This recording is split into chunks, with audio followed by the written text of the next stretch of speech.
ડભોઈ તાલુકાના તેનન તલાવથી રાજપુરા ગામ ગુમાનપુરા જોડતા માર્ગ પર તાજેતરમાં બનાવવામાં આવેલું નાળું અને બંને તરફથી બેસી જતા કામગીરીની ગુણવત્તા સામે સવાલો ઉઠવા પામ્યા છે।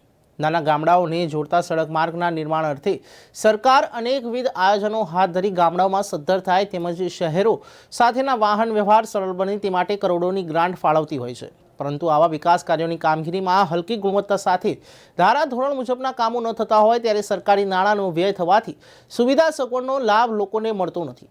ત્યારે ડભોઈ તાલુકાના તેન તલાવથી રાજપુરા ગુમાનપુરાને જોડતો અંદાજિત 1.5 વર્ષ પૂર્વે નિર્માણ પામેલો માર્ગને જાણે ભ્રષ્ટાચારનો ભરડો લાગ્યો હોય તેવું જણાઈ આવે છે। આ ગામોને જોડતો માર્ગ વચ્ચે બનાવવામાં આવેલ નાળું ટૂંકા ગાળામાં જ બંને તરફથી બેસી જતા કામની ગુણવત્તા સામે સવાલો ઊભા થઈ રહ્યા છે। દિવસે ને દિવસે ભ્રષ્ટાચારના ભારથી બેસી રહેલા નાળાનું જરૂરી સમારકામ તેમજ નાળાના બંને છેવાડે ધોવાઈ રહેલી માટીનું વધુ ધોવાણ ન થાય તે માટેના તંત્ર આયોજન હાથ ધરી અભ્યાસ કરતા વિદ્યાર્થીઓ તેમજ ધંધા રોજગાર અર્થે રોજિંદી અવરજવર કરતા ગ્રામજનોની લાગણી અને માંગણીને તાકીદે ધ્યાને લઈ તે જરૂરી પગલાં લે। કેટલો સમય થયો? 1 વર્ષ। શું થયું છે?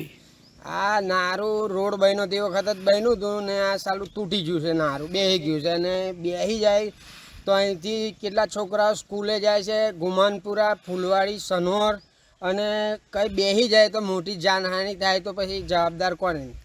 કયો રસ્તો છે આ રાજપુરાથી તેન તલાવ, તેન તલાવથી ડભોઈ। કેટલા સમય એનો બને થયો છે? બને લગભગ એકચ્યુઅલી સવા વર્ષ જેવું થયું છે। ક્યાંથી બેસી ગયો? હે, ક્યાંથી બેસી ગયો છે અને તૂટી ગયો છે? બે સાઈડેથી, એક આ રાજપરા ભણીથી બેસી ગયું છે ને તેન તલાવ વાળા બે છેડે બેસી ગયું છે।